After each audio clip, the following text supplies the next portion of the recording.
introdução e destacar alguns pontos. Dentre esses pontos, me chama muita atenção o início desse livro, quando começa dizendo que Deus dá uma ordem para Jonas, o profeta. E qual é a ordem? Que ele se levantasse e fosse pregar em Nínive. E aí o profeta escuta a ordem de Deus, se levanta, mas não vai para Nínive. E por que ele não vai para Nínive? Porque Nínive era uma cidade que era inimiga de Israel.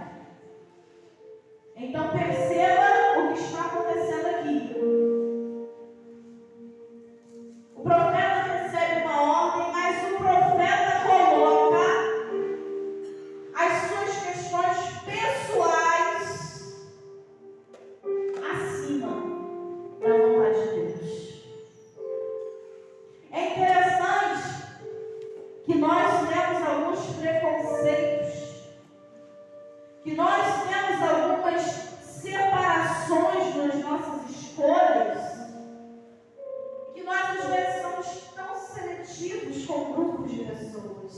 Só que Deus não tem esses preconceitos que nós temos. Na cabeça de Jonas, os inimigos de Israel não poderiam ser salvos, não eram dignos de perdão, não mereciam outra oportunidade, deveriam ser condenados, esquecidos, deveriam morrer e padecer no inferno.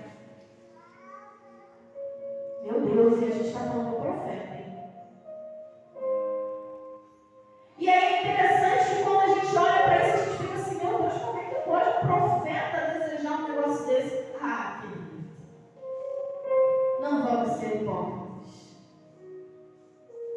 Quantas das vezes aqueles que nos fizeram mal, e Deus disse, vai lá, que eu quero perdoar ele, e a gente colocou as nossas questões pessoais, Senhor, manda eu falar com o outro, com ele não. É a mesma coisa. É a mesma coisa. Quantas vezes Deus manda nós perdoarmos alguém, Senhor, eu perdoo qualquer um, mas essa aqui não tem como. Porque está colocando as questões pessoais acima da vontade de Deus. E aí tem uma questão também muito interessante. Jonas, como profeta do Senhor, sabia do caráter de Deus. E ele sabia que se ele fosse lá pregar para Nínive e ele se arrependesse, o Senhor não faria mal àquele povo. O Senhor perdoaria, o Senhor abençoaria aquela gente. E Jonas não podia suportar ver seus inimigos sendo abençoados. Queridos, nós falamos tanto de amar, de amor ao próximo, de compartilhar, mas como é difícil ver o inimigo prosperar, não é verdade? Porque nos feriu tanto, então a gente espera que Deus vingue, não é isso? É o que a gente espera. Deixa ele, que ele está guardado. E quando a gente descobre que o que está guardado é perdão de Deus. Jonas não conseguia suportar isso. Não dava para engolir. Então ele decide fazer algo. Eu vou me levantar. Mas eu não vou para lá não. Eu vou para outro canto. Eu posso até pregar lá. Ah, queridos. Quando nós fazemos aquilo que nós sabemos, aquilo que o Senhor nos chamou para fazer, se você é pregador, você prega, se você é levita, você louva, se você é pastor, você pastoreia.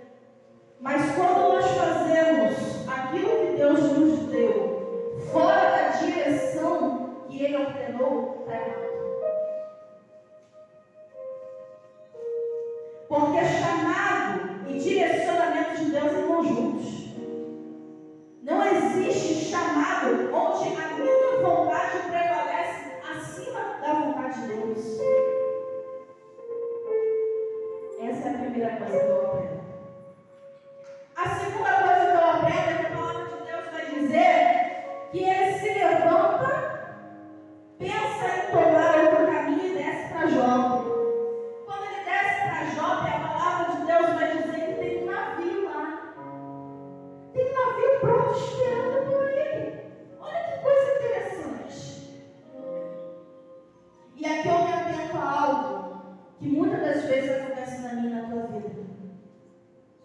Quando a gente quer fugir dos propósitos de Deus, escute isso. Tem sempre um recurso preparado pelo inimigo, pronto para você se desviar do propósito.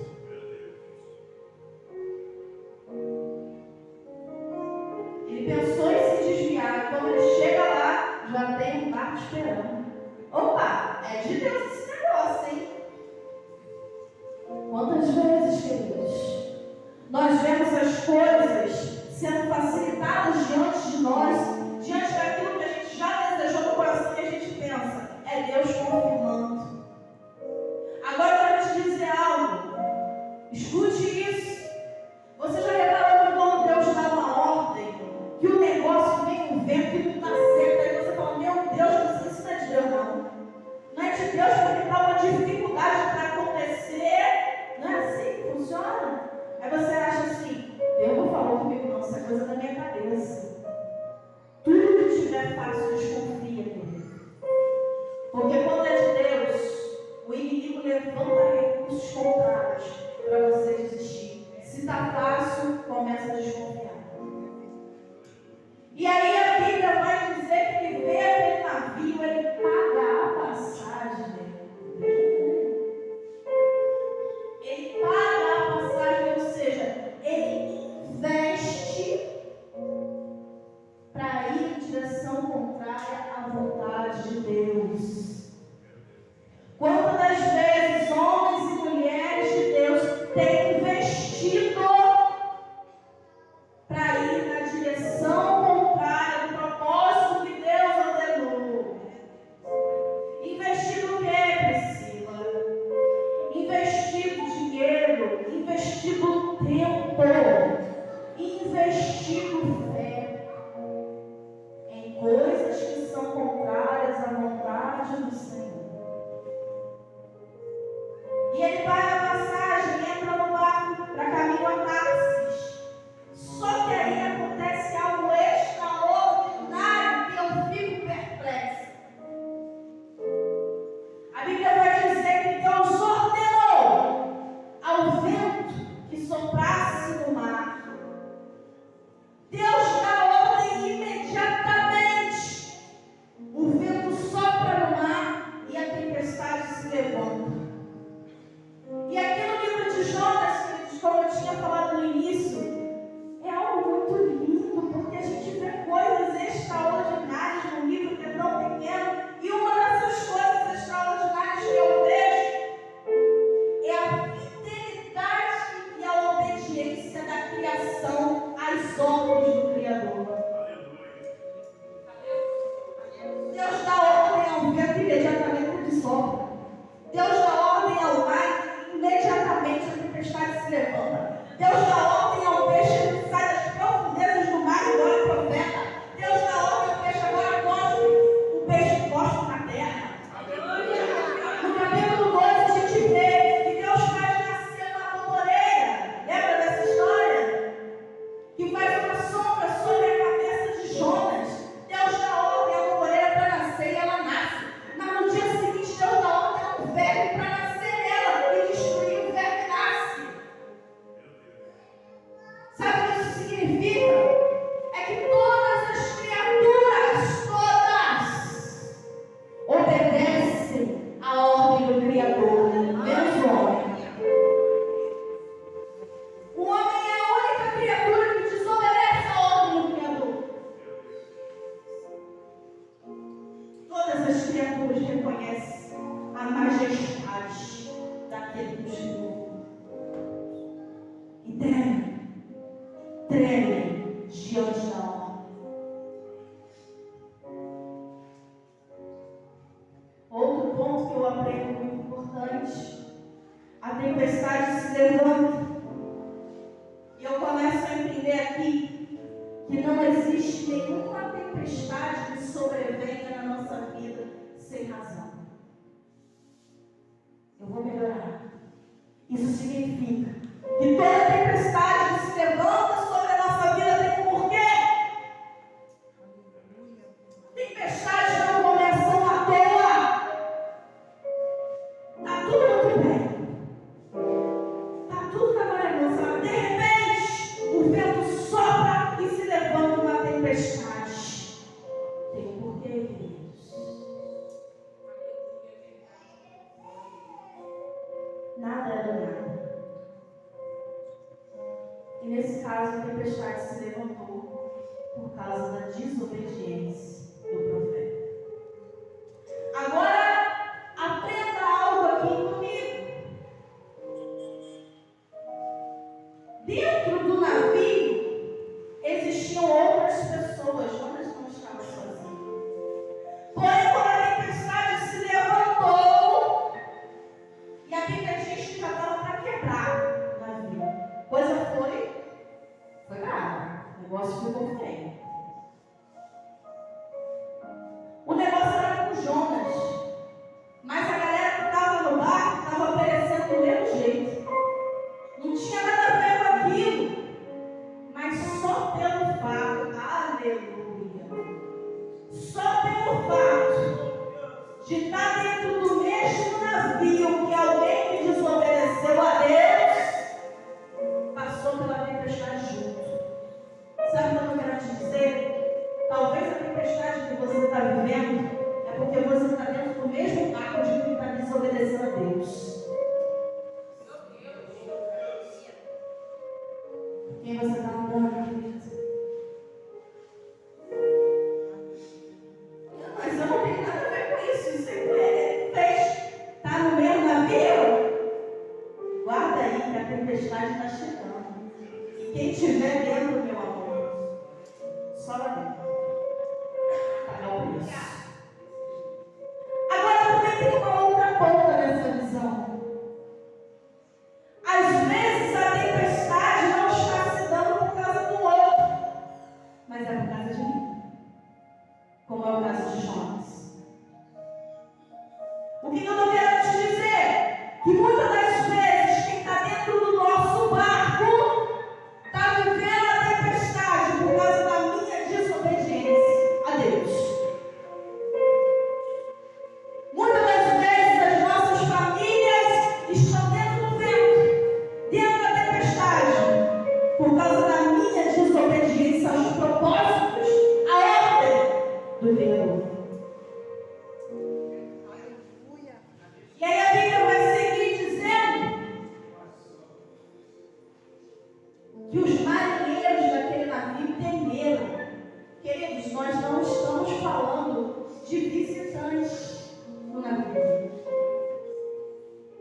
Nós estamos falando de marinheiros. Pensa o nível da situação. Se os marinheiros estavam apavorados, que estavam acostumados com o mar alto, que certamente viveram outras tempestades, mas aquela era diferente. Tinha um sobrenatural naquela tempestade. Eles nunca viram nada parecido com aquilo. E aí, olha que coisa interessante. Versículo 5, acompanha aí comigo. Versículo 5 vai dizer: então temeram os marinheiros e clamavam, cada um ao seu Deus. Clamavam, mas cada um ao seu Deus. Queridos, eles estavam fazendo a coisa certa, eles estavam falando. Porque só clama quem precisa de ajuda. Só clama quem precisa de socorro. Só grita, só insiste quem sabe que não tem outra saída se não clamar. Eles estavam fazendo a coisa certa. Porém, o direcionamento do clamor estava errado, porque não estavam clamando ao Deus Altíssimo, mas a outros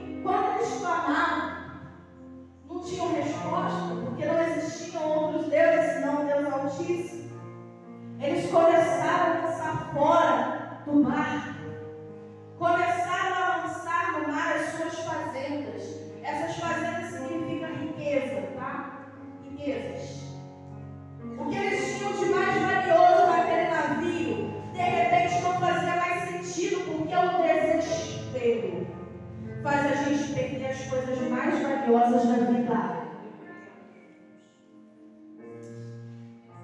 Eu vou melhorar para você. Quando estamos no meio da tempestade e não clamamos, ou até clamamos, mas clamamos a pessoa errada. Além da gente não ter respostas, a gente se desespera, porque o socorro não chega. E aí eu vou começando a perder aquilo que eu amo, aquilo que é importante para mim. Quantos queridos têm lançado no mar do esquecimento os seus sonhos, os seus planos, a sua família, a esperança, a sua fé, por causa do desespero de não ter socorro. E aí, olha que coisa irônica.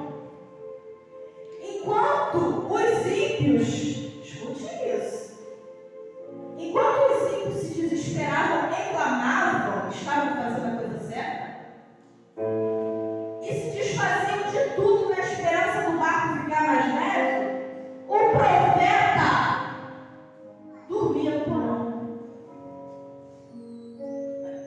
Não, vê bem.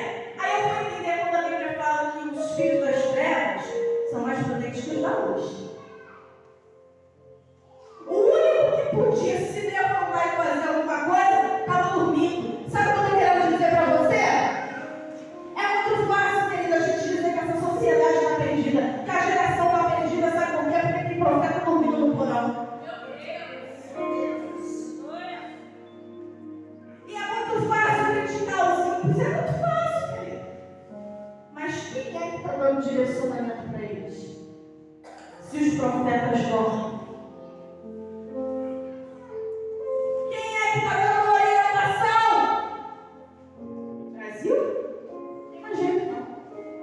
Isso não tem mais jeito, não tem esperança, isso não tem expectativa de mudança. É porque os profetas escolheram dormir, enquanto os ímpios trabalham. Isso aqui é muito sério. Você consegue entender a profundidade desse negócio? Isso é muito sério. E aí, chegou um ponto que o chefe do navio começou a observar que estava todo mundo clamando, né? Quem é que está clamando? O profeta. Que coisa esquisita, né? Então ele vai lá. O que está acontecendo contigo, dormente? Clama a Deus aí para ver se não é por nós, porque nós vamos morrer. Queridos, quando o ímpio se levanta para dar lição de moral no profeta, é porque a coisa está muito feia. Quando o ímpio se levanta para ensinar a profeta o que é clamar, a coisa está muito esquisita mesmo, de verdade. E nem diante disso, Jonas se volta para Deus para clamar. E aí eu quero te perguntar, está na tempestade? Está clamando? Mas está clamando para quem? Está clamando para a autoridade? Está clamando para o vizinho? Está clamando para a irmã da oração? Está clamando para o pastor? Eu não estou dizendo que você não deva pedir ajuda, veja bem o que eu estou dizendo. Não estou falando isso. Oração é uma coisa, clamor é diferente. Oração é uma conversa diária que eu tenho com Deus, onde eu agradeço, onde eu exalto por quem Ele é, onde eu consagro a minha vida, onde eu peço perdão, aonde eu me arrependo aos pés dele, aonde eu também peço coisas por mim, por outros, aonde eu me consagro. Isso é oração. Fortalecimento diário. É entregar para Deus diariamente a minha vida e todas as coisas que fazem parte dela. Oração. Clamor é diferente. Clamor é quando não tem mais saída em lugar nenhum. Ninguém pode te ajudar.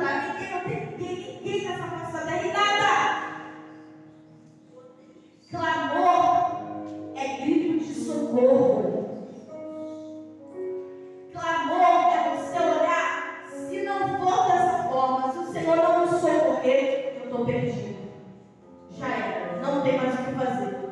Clamor é a última instância. Você consegue entender isso?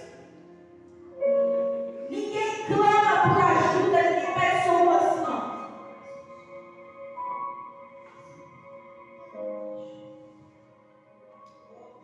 Como é que a gente pede socorro? Você vai gritar o mais alto que você pode, na esperança de alguém te ouvir. Aleluia! Só grita quem tem necessidade de ajuda. Quem está desesperado, que sabe que não tem mais solução senão por ele.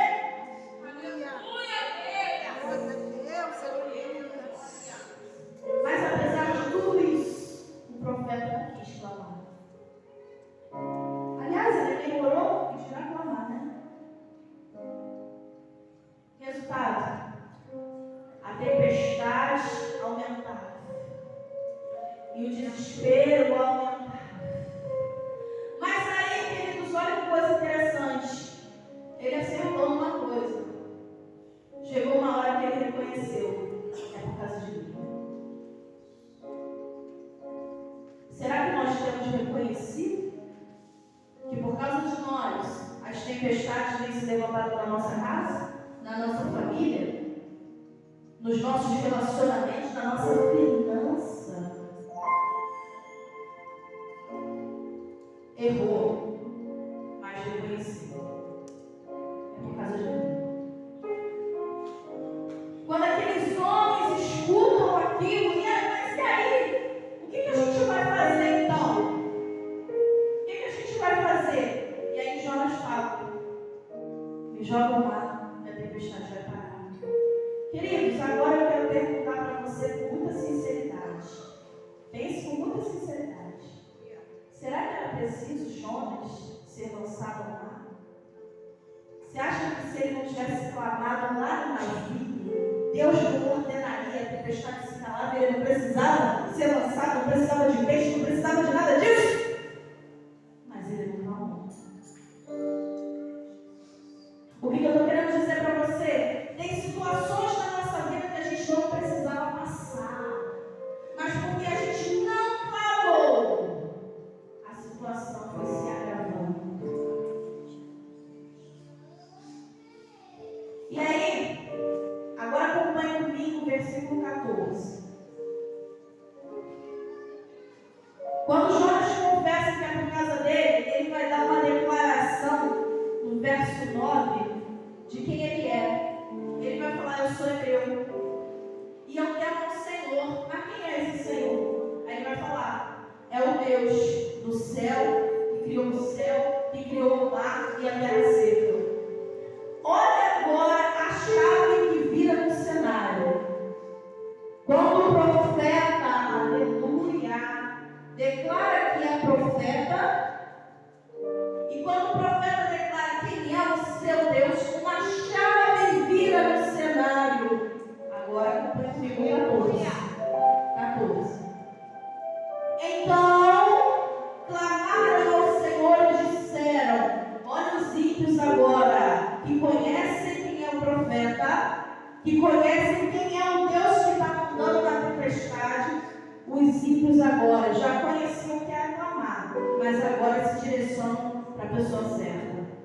Então clamaram ao Senhor e disseram: ah, Senhor, nós te louvamos. Não pereçamos por causa da vida deste homem, e não ponha sobre nós o sangue inocente, porque tu, Senhor, fizeste como te aprouve. E levantaram as mãos e o lançaram no mar, e cessou o mar da sua fúria. Já tinham um instrumento que era o clamor, mas agora aprenderam a direcionar para quem podia responder. Clamor, mas direcionamento certo tem resposta. Qual é a resposta? Imediatamente a tempestade cessou. E você está esperando para clamar, meu Deus.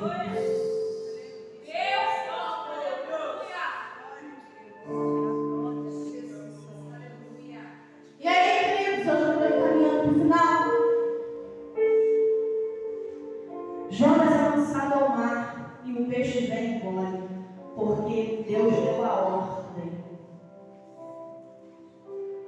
Eu não sei se você já pensou sobre isso, mas quando eu era criança e até adolescente, eu ficava perplexa com essa história. Porque a gente sabe que dentro das entranhas, até dos humanos, existe um ácido, né? Existe um ácido que consome os alimentos. Como é possível, queridos, que Jonas não tenha sido, destruído no ventre da baleia? Já pensou sobre isso? Isso aqui é muito doido.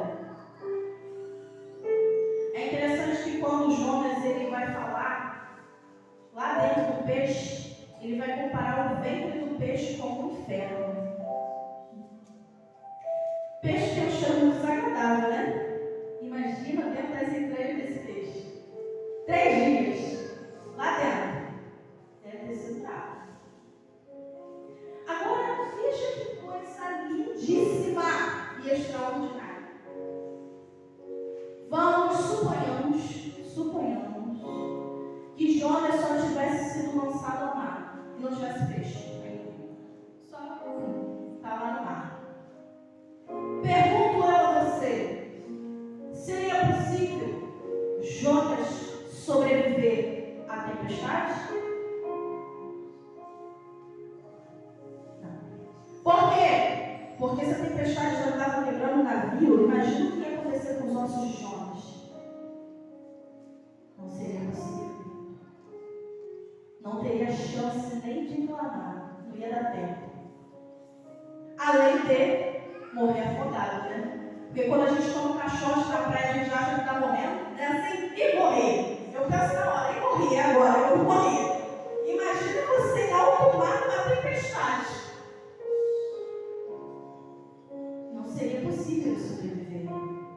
Vamos considerar também que no alto mar a temperatura é outra, né? Imagina. Congelamento da água. Jonas não suportaria.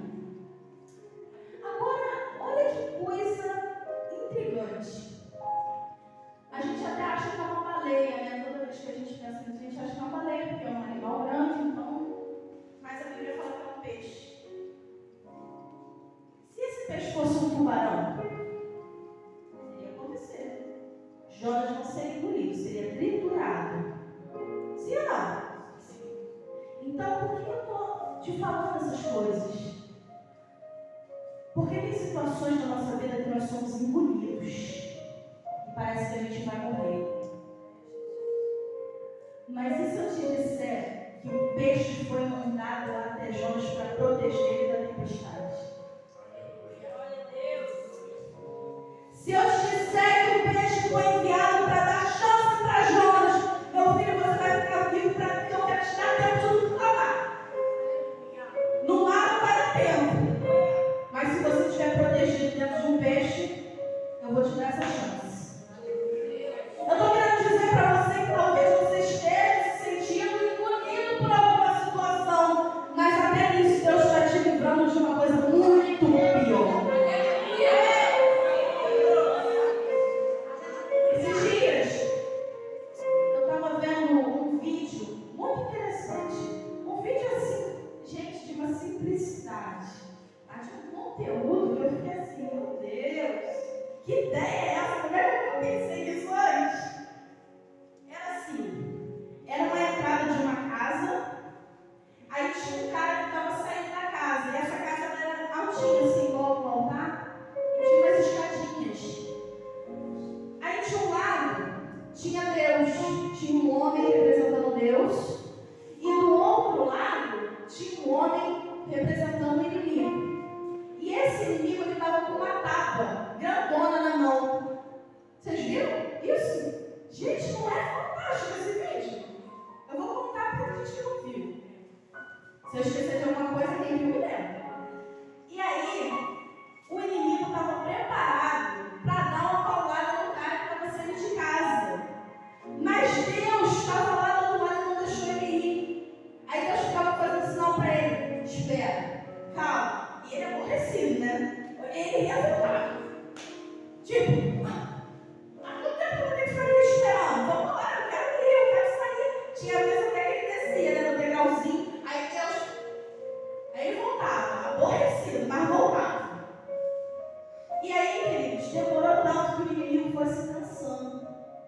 foi se cansando e saiu, desistiu. E aí ele querendo passar, ele querendo sair para ir para a rua, e Deus mandando ele esperar. Aí Deus vai e vai para o lado que o inimigo estava, para garantir que se ele retornasse, dali ele não ia passar, porque Deus estava. Quando Deus faz isso, aí ele chama o cara.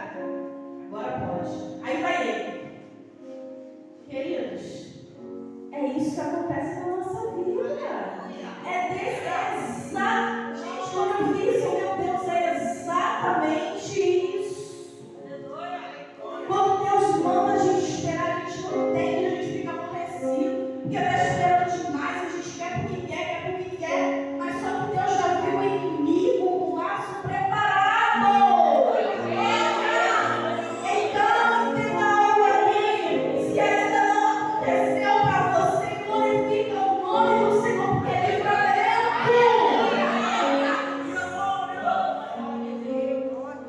Deus já viu, queridos. E Deus não vai permitir que você caia nessa armadilha. Deus vai dar uma canseira desse inimigo e ele vai bater e te matar. Segura a tua onda. E é interessante que quando Deus manda, pode vir, a gente já sai reclamando, né? Eu estou aqui esperando um tempão, só agora. É assim. Demorou, hein? Ah, mas a gente não sabe o motivo da demora. Nós não sabemos. Certamente, quando Jonas chegou no ventre do peixe, ele pensou: meu Deus, eu devo ser o mais miserável de todos os homens, para Deus me mandar esse mal dentro do peixe. Que coisa horrível. Só que Deus já sabia que no mar ele não sobreviveu. Não seria possível. E dentro das entranhas do peixe, finalmente o profeta de Deus, não estou falando de ímpio, estou falando de profeta. Finalmente o profeta de Deus levanta um clamor. Um clamor da onde não se pode ter ajuda de ninguém. Quem ouviria Jonas dentro do peixe no profundo do oceano? Lembra do que nós falamos? Que oração é diferente de clamor. Clamor é pedido de socorro, é desespero quando não tem solução em lugar nenhum, nem ninguém. Jonas falou assim: agora eu não tenho para onde recorrer. E começou a clamar. Quando Jonas clama, o Senhor dá ordem ao peixe: cospe. E o peixe obedece. Tem resposta no clamor. Grave algo para a tua vida. O clamor é a chave que abre saídas aonde não tem porta. Vou repetir para você. O clamor é a chave que abre saídas aonde não tem porta. Não tem nem luz no fim do túnel, mas se clamar tem resposta. Está sozinho, não tem ninguém para socorrer, mas se clamar o socorro desce. O que nós temos feito na nossa vida? O que nós temos feito com o barco da nossa vida? Com a nossa casa, com a nossa família? Desperta, tu que dormes. Tem pessoas que estão num momento de comodismo tão grande como Jonas, que dorme em berço esplêndido enquanto o ouro está comendo. Se você é o único profeta da tua casa, querido, desperta. Porque talvez os teus estão desesperados porque não sabem a quem clamar. Já clamaram a todo mundo e a ajuda não chegou, a resposta não aconteceu. Mas quando o profeta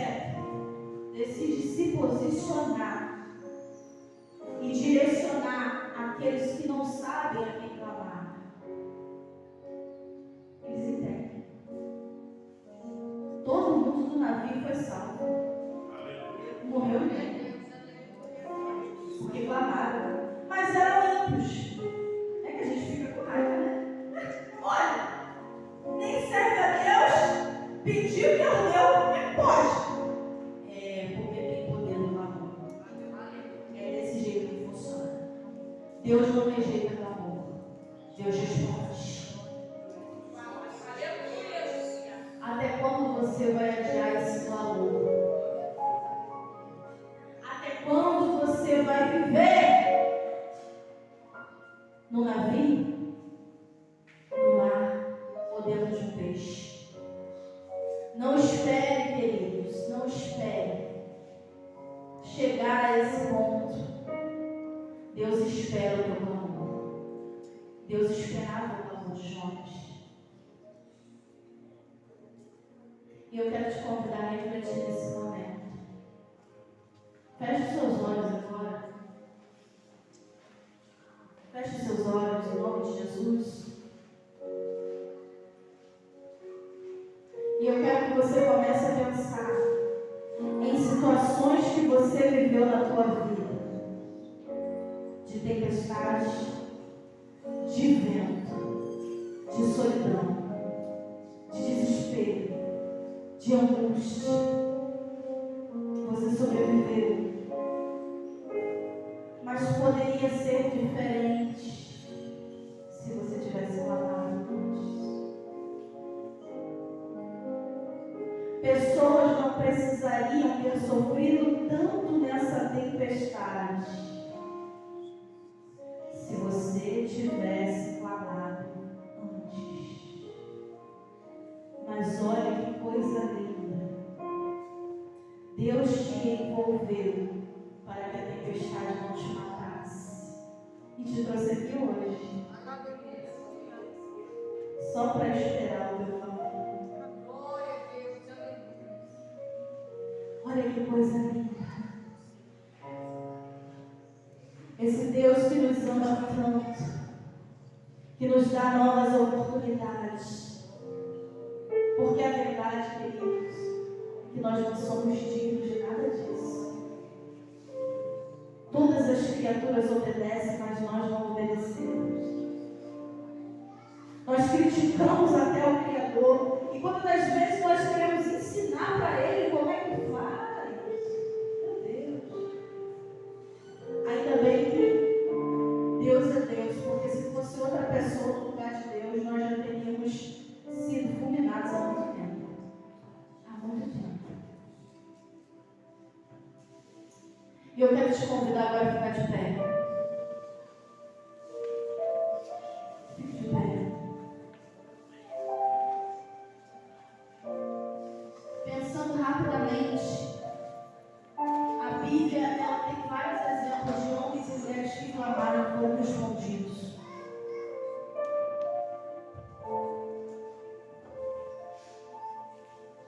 Quando um homem estava na cova dos leões, não tinha ninguém que pudesse tirar ele de lá, mas ele clamou e o anjo desceu. Quando os 3 jovens entraram na fornalha aquecida 7 vezes, ninguém podia tirar eles de lá, mas o 4º homem da fornalha estava presente na fornalha. Quando Davi era tão pequeno, um menino estava diante de um gigante, mas clamando e o gigante caiu. Aleluia! Quando os 2 cegos de Jericó, quando Bartimeu não tem cura, vai ficar cego para sempre, a medicina não alcança, não tem o que ser feito, vai morrer cego, mas clamaram: Jesus, filho de Davi, tem misericórdia e compaixão de mim. Nada é só, ontem foi nada e a doença se retirou, porque toda essa aleluia.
nutrido por esse alimento. Obrigada porque Tu és um Pai que nos nutre e nos nutre em abundância e fartura. Aleluia. Obrigada, Deus. Nós te rendemos graças e nós declaramos a nossa fidelidade, a nossa obediência.